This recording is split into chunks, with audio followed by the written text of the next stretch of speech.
Good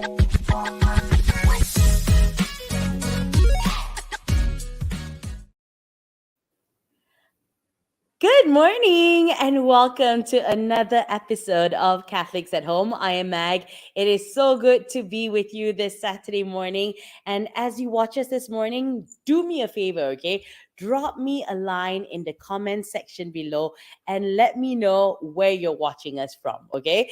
And at the same time, okay, I need a favor. Another favor is to like and share this post and this podcast as well so that many others will know that we're on air live right now. All right. Now, this morning, we've got another very interesting topic lined up for you. We're going to be talking about weddings and marriages and getting married in church, basically. Okay. So, one of the most beautiful aspects of a wedding ceremony is how sacred traditions vary across traditions and religions. And for us as Catholics, marriage, also known as holy matrimony, is a religious sacrament that often involves specific time-honored rituals. So, for instance, like before the couple actually can get approved for a Catholic wedding, there are certain things that they need to do and also go through an intensive marriage preparation course. So, on today's episode of Catholics at Home, in conjunction with World Marriage Day this Sunday, tomorrow that is, titled I'm Getting Married. What should you know about marriage in a Catholic church? Boy, that's a mouthful. We shall jump into the important details of preparing for holy matrimony. Now, without further ado, let's bring on Fr Clarence Devadass, our spiritual advisor and Catholic at Home's priest or resident priest for this morning's session. Father, good morning. How are you today? Hi, Meg. Good morning. People thought you're getting married, Father. No, when I shared that post, people said, "Hey, you thought it was an announcement from me." Well, it wasn't. It wasn't. So it was the idea of the team to catch the eye of the audience and sure to they get them did. to. Yeah, that's right. So they thought they're going to be a big announcement today. I'm getting married. Well, I'm not. Did you get any calls or texts, asking you like, what's this lah, Father? Yeah. I got some text messages asking, "Hey, oh, you're getting married, Father?" I said a bit too late. I'm married to the church. That's exactly true. Now, Father, it's a very interesting topic that, we have this morning, but I somehow feel like there's a specific reason I was tasked to host today's show, lah, Father. Is there something that I don't know about? Well, it's your turn. Today it's your turn, Meg. So if we go on a rotation, it so happened to be your turn again. So we are glad to have you and all the others all the time. Absolutely. And it's my pleasure as well. Now, getting married in the Catholic Church, what does this whole process entail? How do we go about it? Is it as strict and stringent as it is perceived? Let's jump right in, Father. Now, after the couple's engaged, right? What should be the first thing a couple do when considering getting married in church? Well, Meg, marriage is a sacred institution, isn't it? I mean, it's something very important. But before we proceed, where were you married, Meg? Which church were you married in? Assumption, PJ. All right, okay. I think long after I left Assumption, I think that's why I never met you. Yes, I think so too. Well, marriage is an important decision. It's a lifelong commitment, and I think it's not something that, and the church takes a lot of gives a lot of importance to marriage, really, because it is something very sacred. It's not something like you're not like mine la. It's not you're not your masa when you are small you play masa or you play it. It's not something trivial, and I think that the church gives a lot of importance to this sacrament because it is a vocation. It's a call. Just like a calling to a priest. I think there's marriage is also a calling, and it's not for everyone. Not everyone is called to marriage. Not everyone is called to a single state of life. Not everyone is called to the priestly or the religious life either. So if you have decided, to get married in church, I think the first important thing is, firstly, I want to congratulate. If you are deciding now and you've decided to get married in church, I want to congratulate you for having made that choice. Because we live in a world today where people, think so many different things, and they ask, why should I get married in church? But if you have decided to get married in church, congratulations. And I think the second point is now to initiate that process, to initiate the process. I call this the five, just to simplify things for people. So I think the first thing that you need to do is to register your intent to get married in church. That's the first thing that you need to do. And very often in many parishes, depending on how big the parish is and how busy the parish is, generally they ask any time between 6 to 9 months to inform the parish of your intention to get married. Now people ask, now why so long? Why so long that you have to get now one has to remember that there is a preparation for marriage that one has to kind of initiate. And let's remember, yours is not the only marriage that the church is dealing with, as much as you would like to think so or feel so. But I realized after this COVID lockdown, everybody was lining up in my office to say getting married. So I kind Because of they like had to postpone it for 2 years, Father. So, like, for example, yeah, that's the truth. I mean, for me, my own experience is that when we opened, I didn't even take any new ones. I just tried to clear the backlog for the first 6 months, just clearing. And then I started taking new ones afterwards. So I think it's important is to register your intention to get married and then to meet the priest. What is required is that, why 6 to 9 months? Because there is a marriage preparation course that you need to go for. And some of these programs are quite limited in terms of its frequency. So to try to get you in. So sometimes these programs are full already, and then you want to get married within 2 months or 3 months, there isn't a program available for you. So you also must understand that, you give early notice so that we can try and get you into a program, the Catholic Marriage Preparation Course, as it is called here in the Archdiocese, to get you into it so that you can go through it. But I think the first thing is, it's not just simply going into the program. For me, the way I do it, it may differ from other priests a little bit maybe. I try to have a chat with the couples. Firstly, to understand, why they want to do this.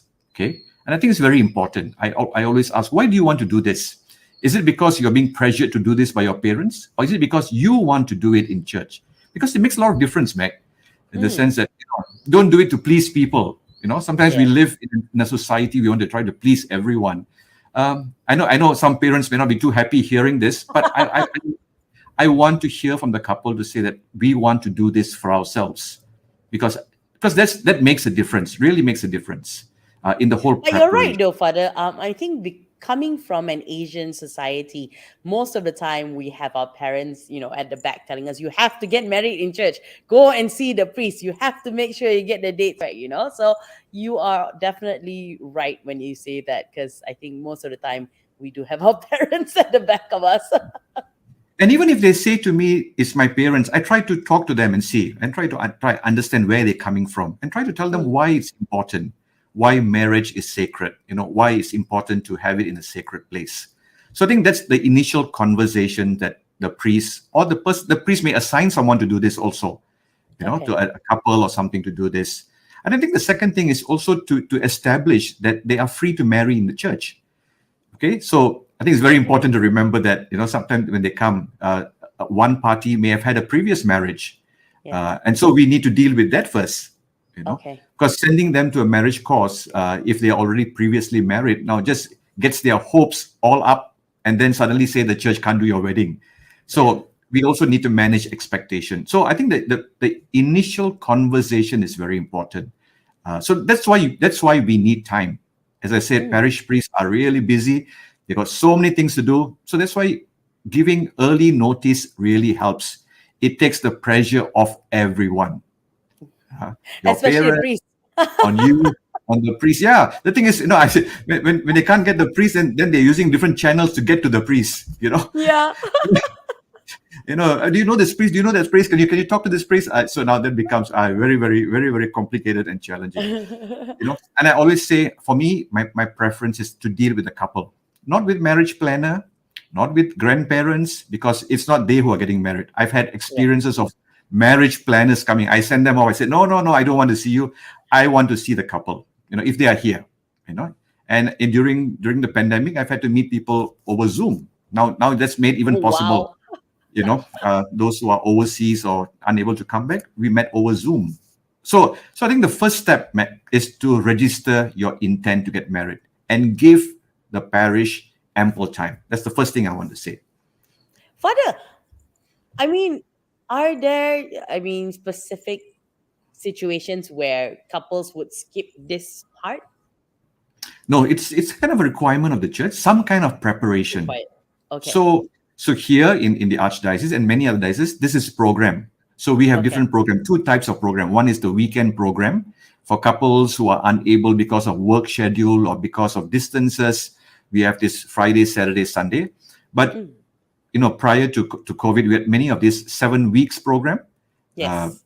that you go through. I don't know whether Meg, you went through that, Yeah. but it's a staggered program where you have time to process and have more profound conversations with your prospective husband or wife, and Okay. so I think sometimes people want the shortcut, but that's not the purpose of the course. The Yeah. marriage preparation is to really prepare you for a lifetime. Just Yeah. think for a moment, you know 7 sessions or 8 sessions for a lifetime. It's a small investment. I think during that point in time, we don't realize how important the cost actually is. It's only Yeah. like after that and in years after getting married, then you realize, oh yeah, actually it did benefit me somehow or other.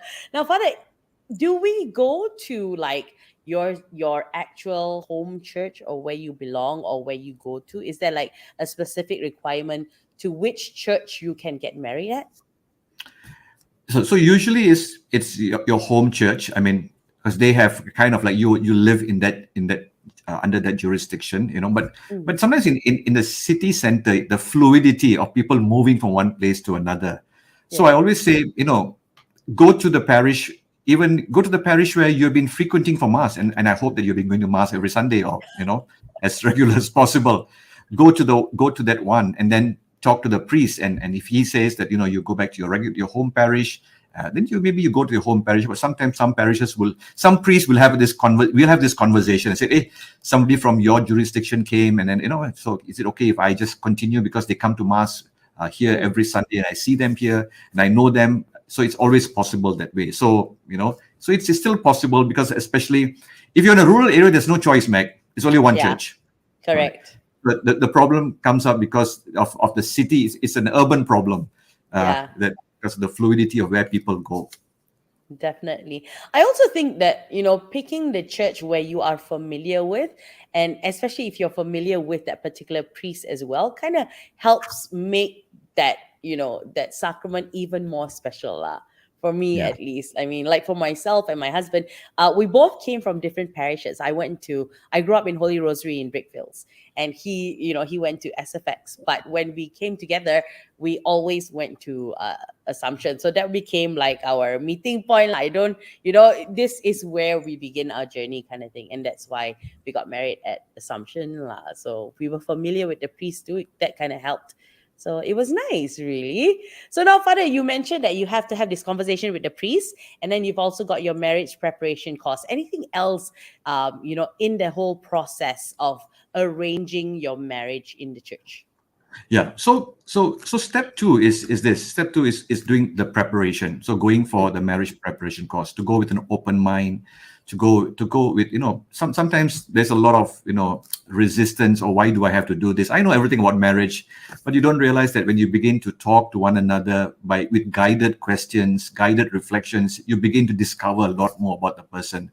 I'm sure you and Steve, even today, you discover new things about each other that you never knew, maybe, many years ago. So there's always this process of discovery in this program.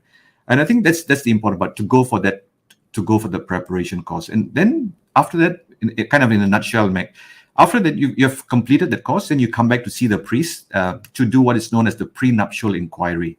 Mm. It's a kind of little conversation, a little interview with the priest before you actually fix the dates. Now, very often, one of the challenges we face is that couples want the wedding dates long before, because they have to book the hotel, they have to book the dress, they have Correct. to book the car, they have to book everything else.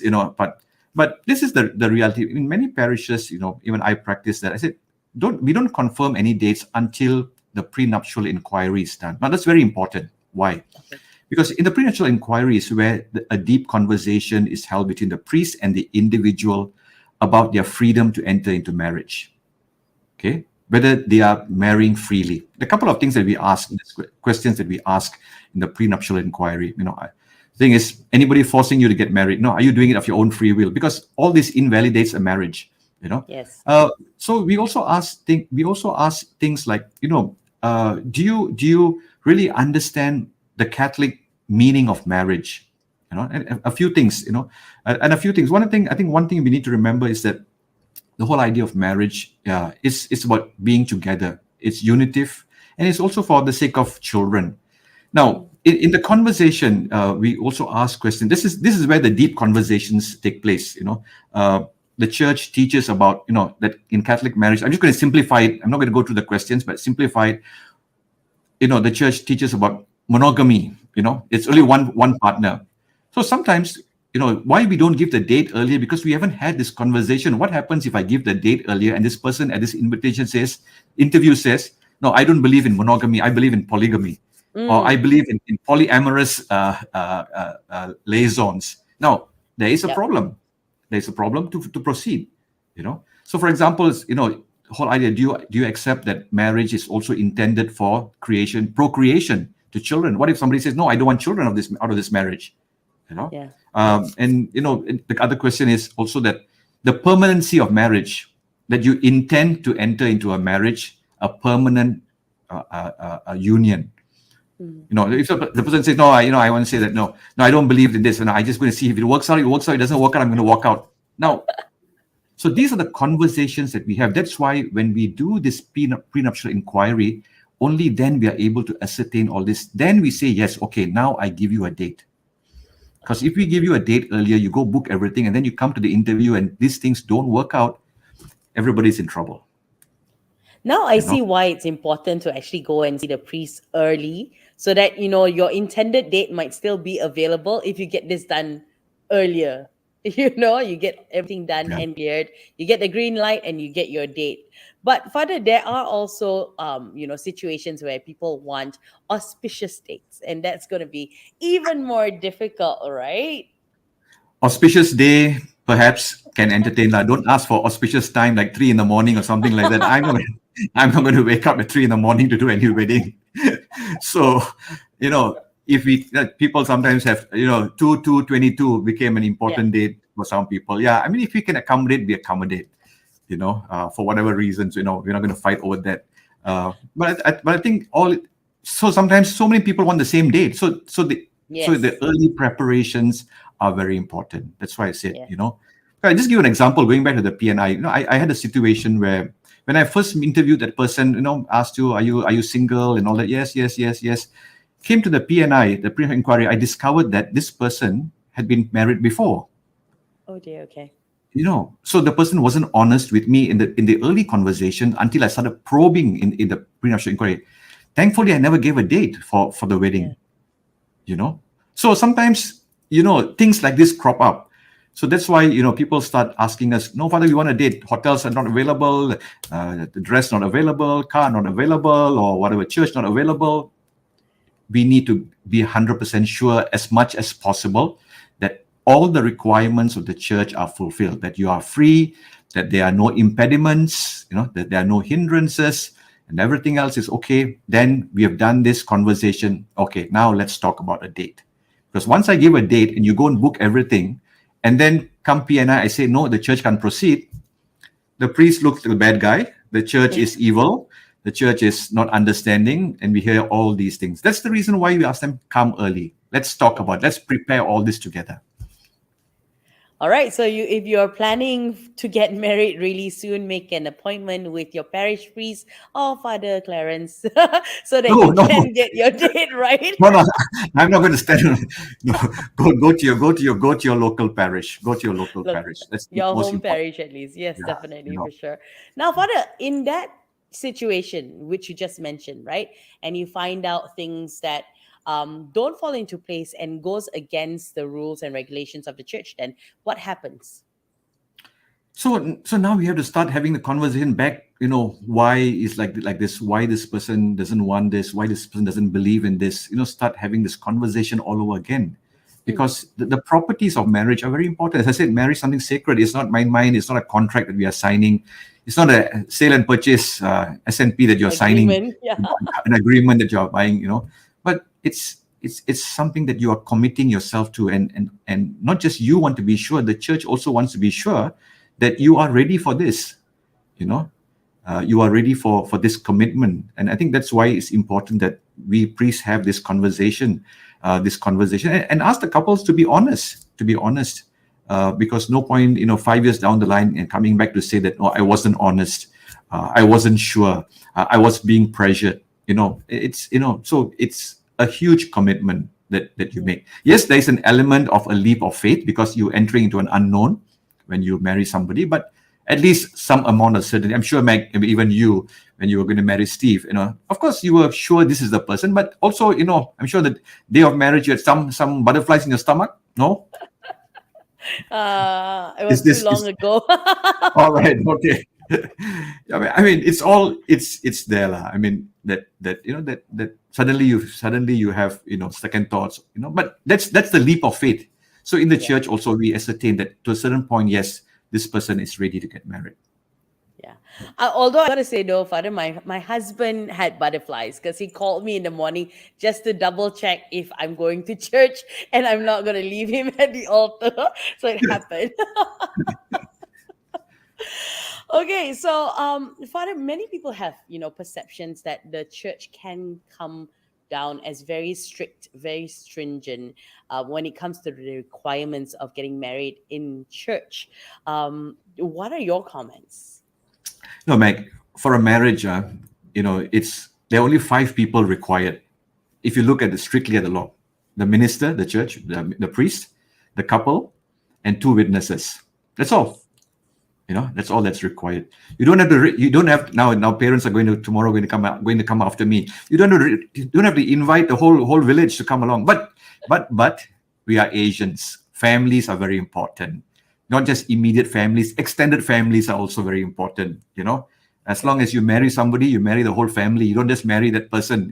This is the Asian value that we really appreciate also.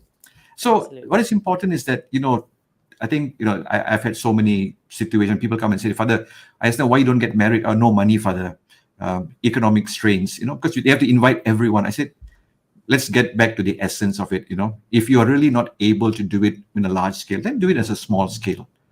Just keep the sacredness of the marriage. It's very important. Absolutely. I tell people, don't start your life together with a huge debt That of to get married, because that itself puts a strain on your marriage. Do what you can afford, do what you are able to do, and I think this is the most important thing. Even if it means just 5 people, and I think that's something that we need to remember. So we're not strict, Mac, in the sense that we may come across as having so many rules, but Yeah. going back to the foundation of it all, it's something sacred. And we also want to kind of like safeguard, make sure that you know what you're entering into. The church wants to help you, not put all these obstacles for you, to help you be sure this is what you want. So the church is somewhat like a mother, not mother-in-law, like a mother. In essence, the church is just looking out for you, as you get into this new journey of your life, so to say. Yes. Now, Father, I'm just curious though, are these requirements the same across all the churches, or like do different churches have different sets of requirements? No, I mean, this is what I'm saying. These are standard, as I call it, SOPs, standard SOPs, operating yeah. procedures across the world. Now, Okay. the only thing that is different here, if you have somebody who's living abroad and then wanting to get married here, the process is a little bit longer because the way that the documents have to come here. So, for example, if you live, let's say, let's pick a country, Meg. America? Okay, I don't know. let's say if you live in America and then you want to come back here to get married because your parents are here, right? You need to go and see your priest there, not come here, So the paperwork is done in America because what is considered is that you live in that area, and that's your church, that's your parish, Even if you don't go to even if you don't go to church, that is your parish. You can't run away from that. And you go and see the priest. And as I said earlier, register your intent. They will prepare the documentation, and what will happen is that they will send the documents to their bishop's office in America, whichever diocese, and that diocese will send it to our bishop's office, to the whichever church you're getting married. They won't send it directly to me as a parish priest. They will send it to the bishop's office, who then will issue a kind of a letter of approval for that marriage to take place here in the particular church. Okay. Yeah. So remember that. Wow. Yeah. I So didn't know it it's worked that way. I would have thought that, if we want to get married in Malaysia, we just travel to Malaysia and, do everything no, there. No? no. So where you live. Okay. So that's why if you are from abroad, when you're tuning in this morning, remember it takes a longer time. It Okay. takes a longer time. So go at least 1 year ahead, start the process so that these things can travel, can come here, and there's enough time to do all the preparation. So the Okay. paperwork is always done where you reside. Mm. Within Malaysia, it's a lot easier. Within KL, it's a lot easier. But if you live abroad, then it takes longer. So go early, see your priest, tell them, they will prepare you, they'll send you for the marriage course, they'll do the documentation, get everything done, and send it over. So usually if you're a Catholic, they will ask you for your baptism certificate. You will need to provide a copy of your baptism certificate. So go to your parish where you were baptized, ask for an extract of your parish, a cabutan, so that they want a recent one. Simply why, Meg? People ask, why do I need a new one? Because Yeah. wherever you're baptized, all your sacraments are recorded there. Okay. So, for example, if let's say you got baptized in Holy Rosary and you were married in Assumption Church, after your marriage, Assumption Church will have to inform Holy Rosary, please record in Meg's baptism register that she was married in Assumption Church on this day to Steve.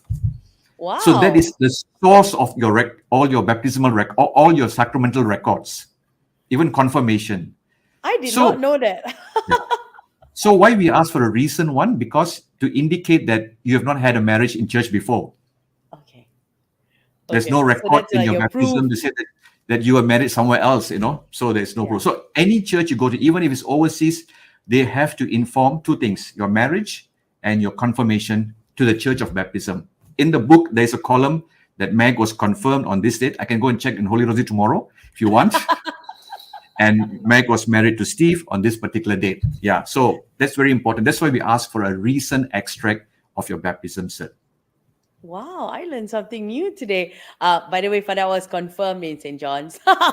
Okay, so it'll be written in Holy Rosary, your date on your record of baptism that Meg was confirmed at St. John's Cathedral by Archbishop so and so. Yeah.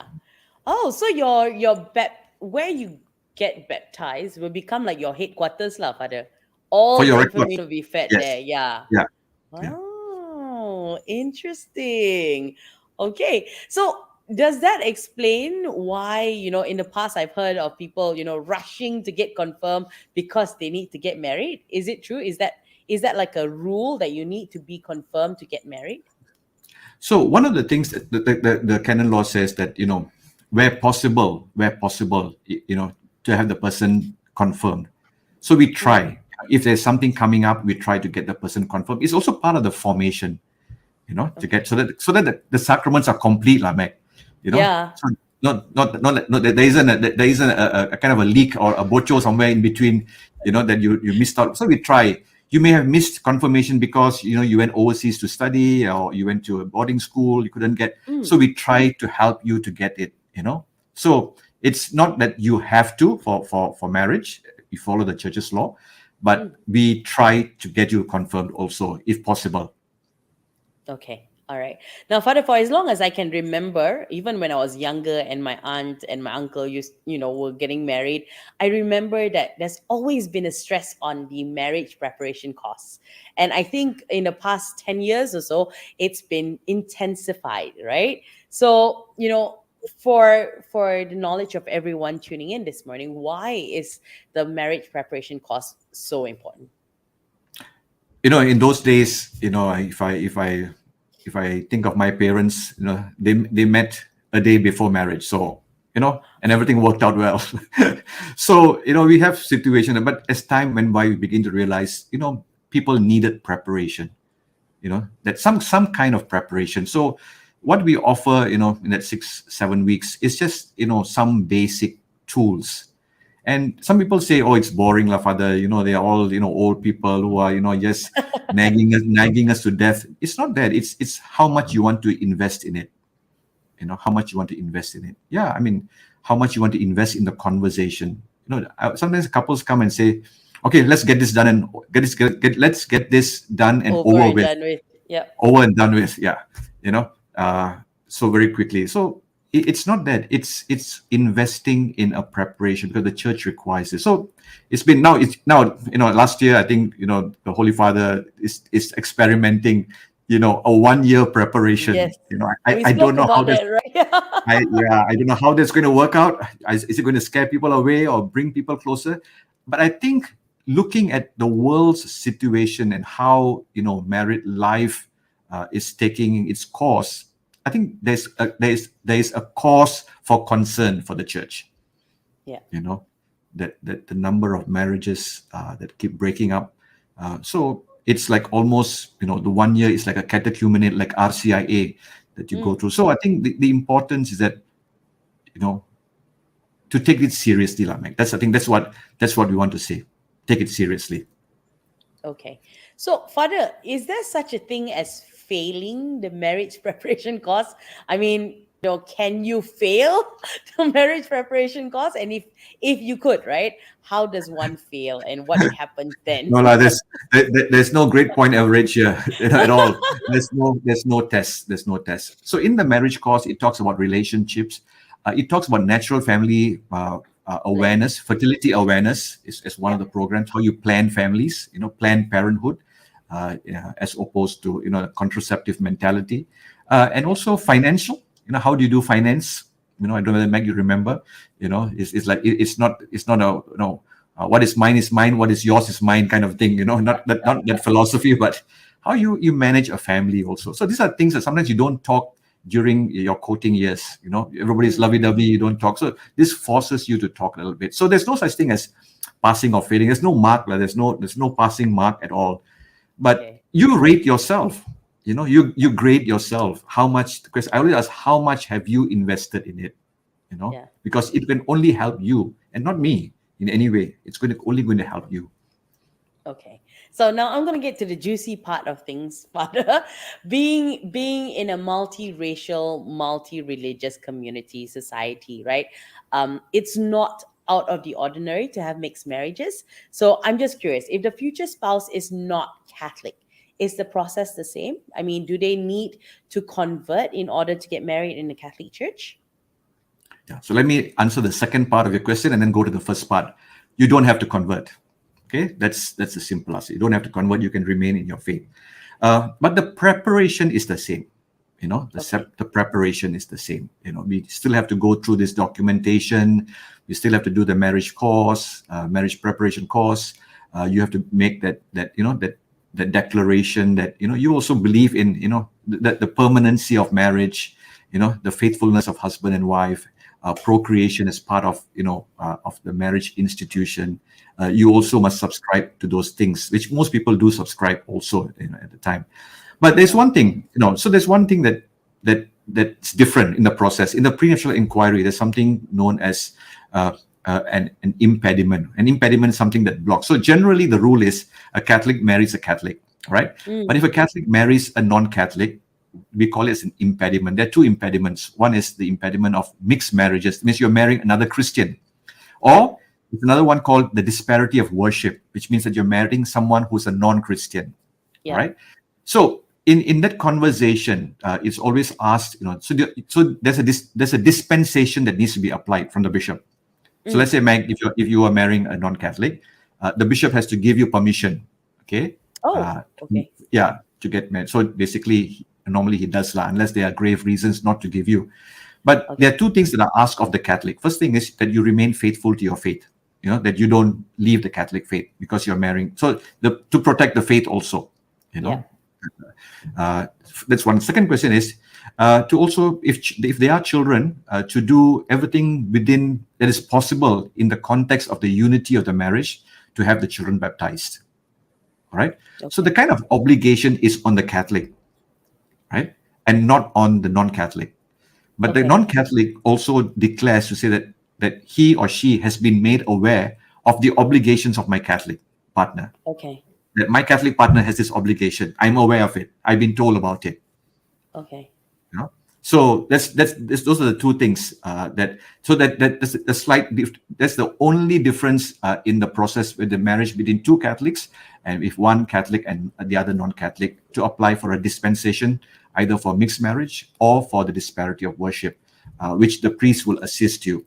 So the Okay. obligation is on the Catholic to remain faithful and to have the child in, if God blesses them with children, to have the child baptized in the context of the unity of the marriage, that it doesn't cause a Yeah. friction or cause a big fight, but in the context of the unity of marriage, to have that done as quickly as possible. Okay. Father, what if the non-Catholic spouse does not agree to this? What happens then? Yeah, so we have the conversation like this is where the pre inquiry is very important. Why, what's the So the reason, what's conversations the will be longer and Yeah, deeper. sometimes it can take an hour. Sometimes it's Mm. quite straightforward. It takes 45 minutes. Sometimes it all depends. So the conversation sometimes, so the conversations are held individually, not as a couple, so that they can be Okay. open to the priest also, and the priest can also ask questions that maybe you don't want to share with your partner. Partner. you know yeah, so the first part of the conversation is it's held individually. So I meet Mm. the groom, and then I meet the bridegroom separately and have this conversation, so to find out what's the reason, and try to explain to them why your Catholic partner has these obligations, in the context of her or his faith. And very often, very rarely have I come across 26 years of priest that people have objected, strongly, thrown tables at me, or the chairs. Thank God. uh, you know but there are situations where some people said, I can't, because I have some family commitments, or because the Yeah. grandparents, etc. I said, this is something that you both need to sit down and talk, and not allow other people to dictate terms for your marriage. It may hurt other people, but this is Yeah. your life, and this is your child. As much as you sit down and talk about which school to send, which milk to feed, or which diaper to buy, this is a conversation that you must have. And whatever the decision is something that both of you take together. And not say, I took this and he took this, or he took this, kind of thing, or my mother took it, or my mother-in-law took this. This is not.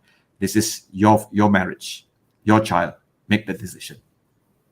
Wow.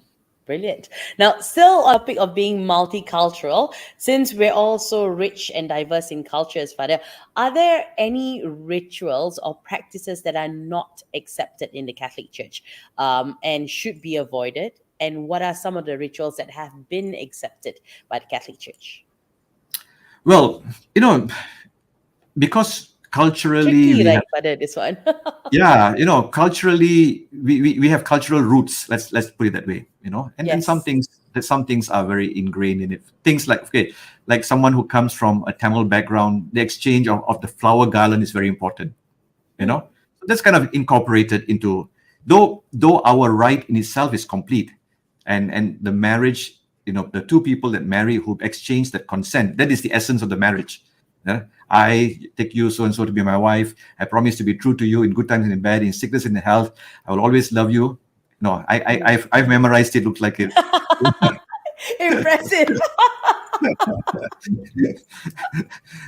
So that's the core, the exchange of the consent. But all the other things, the exchange of garlands, like, paying respects to your elders. I see sometimes they like to go fall on their feet and ask for their blessings. This is all Asian that we have kind of incorporated, and there's nothing wrong to it. And in the Chinese traditions, they have the tea ceremony that they do. So these are things that we have incorporated into some aspects of to bring the cultural diversity, and not to forget our cultural roots also. Very nice. Yeah. I remember somebody coming asking me, Father, I'm getting married in church. Can I wear my cultural costume? I said, please do. Or they said, oh no, I thought I can only wear a suit and a white bridal gown. He said, no such thing. I said, you can, even in your dressing, you can bring your cultural identity in it. The church does not stop you from doing that. So, these conversations must be held with the priest. You know, Okay. don't listen to what other people are saying. You know, people say all kinds of things, and then people are couples are flustered, angry. You know, I always say, go to, as they say, go listen, hear it from the horse's mouth, you know, Yeah. and not from the mule's mouth elsewhere. So in that sense, you get the right answer, you know, because a lot of people give a lot of wrong information, and couples are flustered, and they don't come to the church because the church says cannot do this, but it's not true. You know, Yeah. it's not true at all.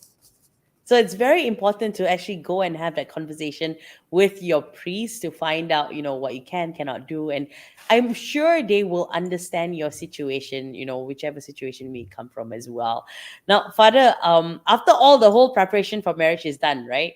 What other aspects do couples need to take seriously in order to have like a smooth flowing wedding mass? I think I always emphasize the importance of the liturgy. Meg. This is something that Mm. is always neglected, very often neglected. You know, to choose the right readings for the celebration, to choose the right hymns. You know, to people to proclaim the word of God. You know, the ushers. You know, all these things. A lot of people spend so much of time for the photo shoot. They spend the whole day. Sometimes Yeah. I think, and they don't spend enough time for the most important thing, which is coming before God. You know, and I think that that's an important aspect. Churches have got templates now you can choose from. You can choose different Yeah. readings, different hymns, you know, not popular songs, because let's remember this. We are going What we've been doing is a sacred moment, a sacred place, a sacred thing, you know. So to choose sacred hymns, you know, to accompany the actions of that event, you know, uh, so I mean, sometimes they come and ask me whether can I play this particular song. I won't name the songs, but you know, can I play this? I said, does it really jive with the environment where you are in? I mean, if you do it in a hall, in a reception, I feel free to do so. I mean, but whatever you are articulating, whatever you are saying goes together. Whatever you're dressing also, I think is very important. Where you Yes. are, you know, that's very important. That's another contentious point, which, you know, we may need a whole session to talk about. But it goes with what is happening in the church. You know, that marriage coming together, it's a sacred moment. You know, Mm. it's a prayer service. It's not people are not there to witness. You know, people are not there for a show. You know, this is not one of those, you know, shows, reality shows that you are there for. You are there to pray. You are there to ask for God's blessing. You are there to make a commitment before God. So everything must jive, everything must be in sync with that sacred act. The hymns, the dressing, the people, the readings, the songs, everything should go together with that. So Absolutely. give time to prepare for that. You know, prepare for that. It's very important. Don't forget that you prepare. You know, you go for food tasting, you go for, you know, what else? You go for measurement, dressing, measurement. You spend so much of time. But the church one is the least amount of time people prepare. You know, and which that's the most important thing, because you want to ask God to bless you. You know, Yeah. so, you know, proportionately, I mean, relatively, you look at it. The church one is like one small, tiny kucing kurap there, small pot. The rest all like, you know. So I think, you know, look at it as an important. So I think that's what I want to say. You know, I mean, we can have a long conversation about this. I can give you so many funny examples, but we will run out of time very quickly. You know, if I were to give all the examples, but just give some time. You know, important time. Pray, prepare. You know, make a good confession also before marriage. You know, you're starting a new life together, Yeah. and you know, and begin seeking God's blessings and God's accompaniment. Yeah. That's actually very interesting that you brought that up. My mom made sure we went for confession the day before we got married. She said it's very important and you have to, and Yeah. then after that you come back and you um ask for forgiveness from everyone in your family as well. That kind of a um cultural thing, I guess, but it was nice to actually have done that lah. But you're right, though, Father. Most of the time, we focus on everything else and we pay very little attention to the church and the whole wedding ceremony in church. And I am, definitely guilty of that too, lah. By the way, Father, can I say, why did you not have a template like 15 years ago? That would have saved us a lot of time too. Yeah, All right. So, I remember those days. What people would do is people would just look at their friend's wedding booklet and just copy from there, and the mistakes get repeated. Yeah. We actually sat down with the whole mass book, Father. There was like go through everything by one. Ayo, very long. Anyway, before we wrap things up, I think we're getting closer to the end of the show already. Maybe let's do a quick do and don'ts list to getting married in the Catholic Church, Father. I mean, this is where you shine. Take it over, Father. Yeah, I think what are the do's? Firstly, I think first thing is time. Time is very important. You know, always give time to the church, to yourself, to prepare for marriage. So I think, and also invest in time, invest in going for the marriage course, invest in spending time in prayer. It's very important that you are making this commitment. So I think, when I say time, it's not just giving notice, but using that moment to prepare yourself also. That's very important. Secondly, I think is, connect with God. Don't forget to connect with God, because you are making a life-changing decision. And you're going to live with this person forever and ever till death do you part. Well, that's a So hope at invest. least. Yes, connect with God. Connect with God, and in the connection is also connect with your family. And I think these are occasions to connect with your loved ones, people that you have forgotten. People. I always say, marriage is a good opportunity to build, relationships also, with both, your side and also your future spouse and their families also. Because in the Asian tradition, you don't just take one person, you take the whole kampong with you lah. Correct. You accept everybody, so get to know. So also connect with them. I think thirdly, get all the paperwork sorted. Whether you are overseas or whether you're local, you're here, the importance of the paperwork to establish all those things. Get it all done. Get it all done. Don't rush. Don't put pressure on yourself. Don't put pressure on the church. Don't run after the priest every Sunday after mass and say when. So get all this sorted so that you can quickly get a date. Also, then you can start all the other preparations. Because very often when they decide to get married, the first thing they want to go to the fourth point, which is give me a date. They've not done point 2, point 3, and then they want date. So very often the struggle is there. Especially if you're choosing an auspicious day, all the hotels are booked. All the restaurants are booked. So do get all this done, and have these conversations with your priest. Go and see your priest. Don't fear them. They're not going to bite you. They're not going to chase you out. Just have these conversations, and then it will be a smooth, and he will guide you. The priest will guide you, or he will assign somebody in the parish, somebody from the family life ministry, or somebody from the liturgical committee will assign all these things. Always remember this. I said, the do's. What you are preparing all this time is just for that Catholic ritual. And that does not make the marriage. The marriage starts after that. After that, yes. That's what marriage begins. The high point is not the picture taking. The high point is not the food tasting. Sometimes I even say the high point is it's not just the Catholic liturgy, but your commitment to live as husband and wife after that. And that's where the work begins. The don'ts, very quickly, don'ts. Please don't send wedding planners. Take responsibility. This is your day. Maybe you want to send them to the hotel, fine. But to the church, we want to see you, because we want to get to know you. We want to understand you. Don't send wedding planners. Don't send, in-laws. Don't send your cousin brother. Don't send somebody who's close to the priest. Don't send ambassadors. To for your wedding. Come and see us. If you're not able to, then we understand. Maybe you live abroad, something. Then drop us an email. We can start having this conversation. We can do Zoom sessions now. So all this requires time. So people must understand. Yours is not the only wedding that we are doing, or marriages are not the only thing that we are doing. We are being pulled left, right, center to do many things.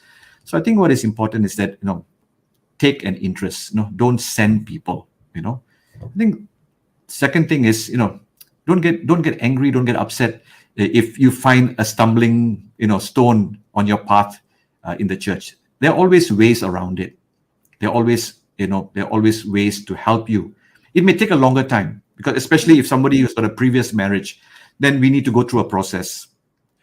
Takes. So don't think that the church is there to support you. Church is there to help you. So, in a nutshell, Meg, those are the do's and don'ts, I think, that are very important. Absolutely. And I think you really summed it up in a nutshell for us so we can remember it easily. Now, we have questions, but I'm not quite sure what the questions mean. So, one is, how is it that the main celebrant at a Catholic wedding is not the priest but the couple?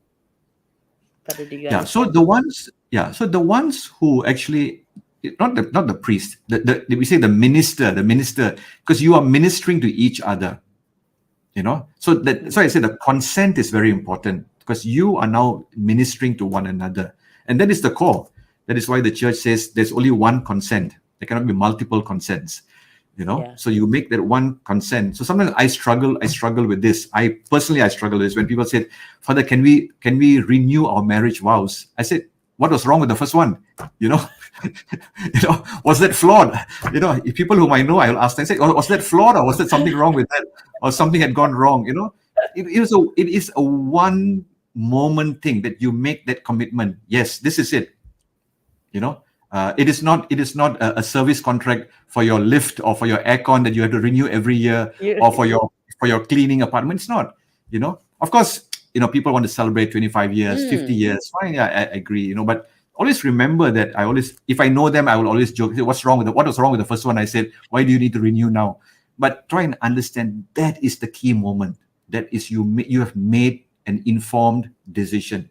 No turning back, no need renewal, no need, re-looking at it, because you made that decision. But sometimes it's nice, I understand, 25 years, nice to say to each other, yes, I still love you, I continue to love you, I still, you're still the apple of my eye, or have you become the lemon of my eye? I'm not too sure, but yes, this is it.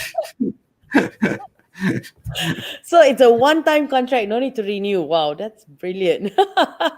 Now, next question. Given a couple are the main celebrant, what are some guidelines that they should adhere to as they prepare to animate the mass? I mentioned earlier, prepare the liturgy. And I always encourage couples, the marital consent, try and memorize it, because it becomes personal when you look at each other and you exchange the words, rather than looking into a book and reading from a book. It's as though like, you're prompted to read. These are the words that, so the church has a format, you don't improvise. The church has given you a complete format, no need to improvise. I will love you from the sun to the moon to, to the whole universe. There's no need to improvise. The church has a complete formula, and you use that and memorize it and say it from your heart. And I've seen many couples do that, and it's very moving. It's very moving, there are couples who forget, who fumble sometimes. Don't worry, the priest is there. I always joke with them. I say, don't worry, it's the first time that they're doing it, so they've never had practice before. So it's a good sign that they fumble, So it's to take it as a moment of grace.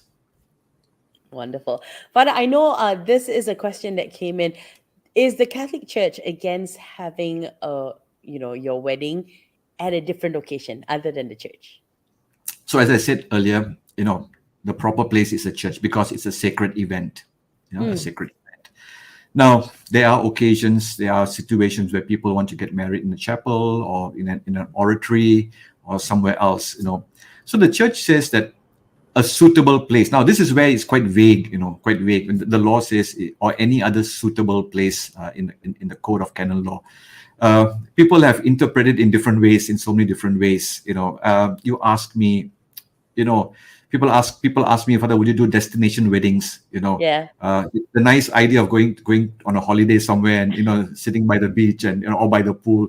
I generally say to them, I said, let's keep it as a sacred moment. Find a nice place, a sacred place, a chapel or a church. That's why I always say that it's not impossible. You have to ask permission from the bishop if you want to have marriage in another place. Okay, you have to ask permission. And the thing is, it's important to remember that it's a sacred. It's not a Hollywood wedding, lah, Meg. You see all this in the Hollywood, Bollywood, or wherever you see you are impressed by this. Just keep in mind that what you are doing is a sacred act, a sacred moment, and it's nice to have a sacred ambience to go Mm. with it. I hear like in Japan, I think, or some other countries, they have these halls that are made to look like churches, so that people can go in. Though they're not Christians, they like that idea of being The in a sacred ambience. place. Yeah, and why are we running away from it? You know, you know, marry in a church and then run off to Bali or Phuket or wherever. So the destination wedding takes place after the church ceremony. Yeah, then you can give me a ticket afterwards. I will go to Bali afterwards. Not for the wedding. I didn't know you have to have permission from the bishop to actually have Yeah, something out of the church. yeah, you know. So that is the norm, like, that you have in a place, in a sacred place, to go with what you are doing, the event that's happening. And I think that's nice. That's a nice thing. Just like all the other sacraments that we usually celebrate in church, except the anointing of the sick, which very often is in hospital or somewhere Yeah. else because the person cannot come. But it's always nice to keep that sacred ambience, and to remember that it's a nice moment to remember, because we have all in the church, we have all these symbols and all that reminds us of God. Yeah. If you're at the beach, probably you're looking at the coconut tree or looking at whether the coconut will fall on my head, or the palm tree swaying. Yeah, of course you can say all these are God created. This reminds me of creation. Yes, we can theologize and say everything and anything, in anywhere. But Yeah. yeah, you know. That's funny, Father. Okay.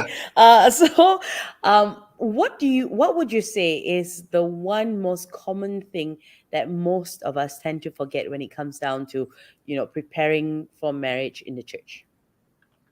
I think first thing is come on time, lah, So I think that is very important, because the priest has set aside the time for you, and I'm sure he has other things afterwards lined up, especially on a Saturday. There's so many things happening, and people. I always say to them, I said, if the priest comes late, you get very angry. But if you come late, the priest is expected to Like, accept it. yeah. But you don't realize that everything gets pushed, Yeah. for the priest also. So I know some priests get very agitated, Yeah. when they walk in late, or they are delayed for whatever reasons.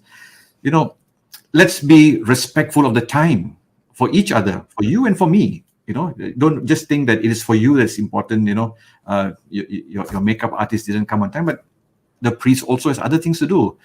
So remember to be on time, to make sure everybody's there. Don't forget the ring, of course. The simple things. Ha- uh, have you you know have you ever encountered that, Father, where they've forgotten the no rings? lah, no, I can't Okay. remember. No, but Thank God yeah, for that one. they forgot and left in the car. Yes, but I panicked for a while. But yeah, but then they went and got it from the car. Yeah, so I Have think you that's ever been at a wedding where they've forgotten each other's names or said the wrong names before? no, no. No. That'll be fun. Yeah. Anyway, uh, yeah, yeah. I Okay. mean, You were a saying, lot of Father, sorry. a lot of interesting things. Like, I mean, I can share a lot of funny stories. But just be on time so that everybody is, relaxed, at peace. Nobody is stressed. The priest, Yeah. everybody else is not stressed. Your parents are not stressed. What's happening? Who's coming? Like Steve, are wondering whether you come or don't come. Kind of thing. Just be there on time. Be early. Be early for everything else. And I think be respectful of that. All right. And you have a So good we've celebration, a prayerful celebration.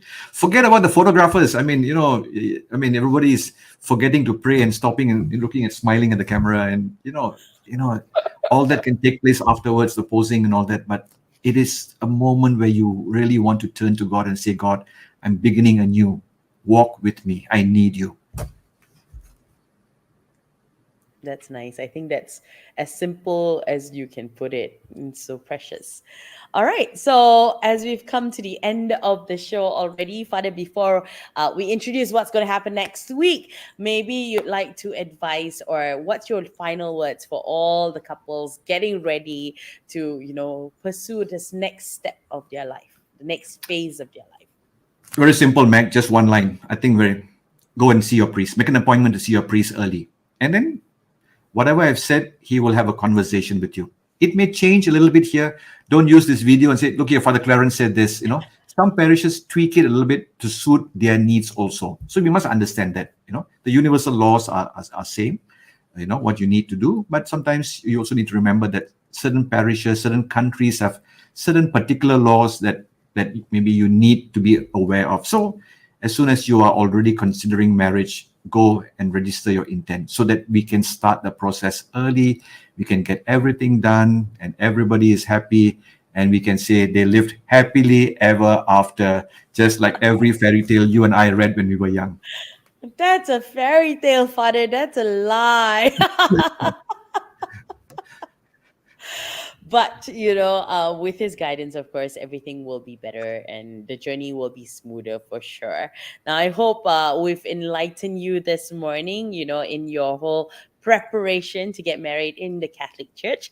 Now we are excited to introduce a brand new segment, or brand new thing that we're going to do on Catholics at Home. Now, in conjunction with season 2 of Catholics at Home, we'll be traveling to other parts of the world to discover parishes around the world. Father, where are we going to next week? Well, not All right, literally so flying to. so we're gonna so when we talked about CAH Catholic at Home 2.0, we said, okay, let's introduce a new feature, and the new feature is, like you said, we're going to travel. Virtually we're going to travel to. If you remember, in the first season, we went to Japan. You remember, we Yeah. went to India, Mumbai. So we thought that was an interesting feature to just not think about Malaysia and Malaysian churches, but let's open our eyes to the wider reality, to smaller churches, and this next week, we are going to Mongolia. Dun-dun-dun! Woohoo! So we are going to go Wow. to Mongolia. They have only about 1,500 Catholics, as I'm told. And I've been able to reach out to the cardinal, and he's more than happy to come and share his mission and what he's been doing, and what the church in Mongolia, which we hardly hear about, and to open our eyes to a wider reality of the church. So this is a feature that we are going to try to move from one country to another country every month when possible, and to take you from your living room to another church. Yeah, virtually. Of course, Father, maybe Catholics at Home 3.0, we can actually travel there. Lah. Yeah. All right. Okay. I'll be the first. Just I putting sign up. it in. You all can send me.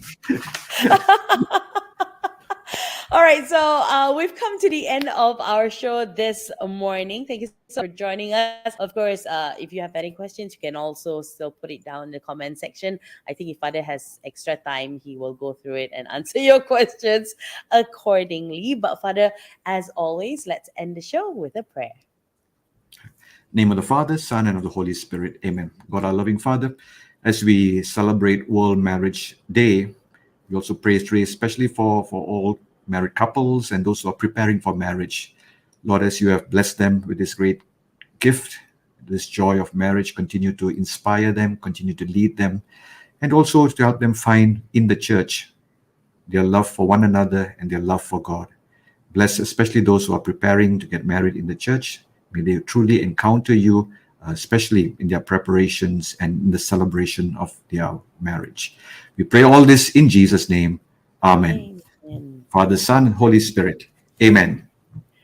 So, Father, hopefully people will come forward sooner than later as they prepare for their weddings or their marriages. Make time to speak to your priest, your home priest, that is, and, all the best in your preparation. Enjoy the journey. It's going to be a fun one. Father Clarence, thank you so much for a very enlightening session this morning.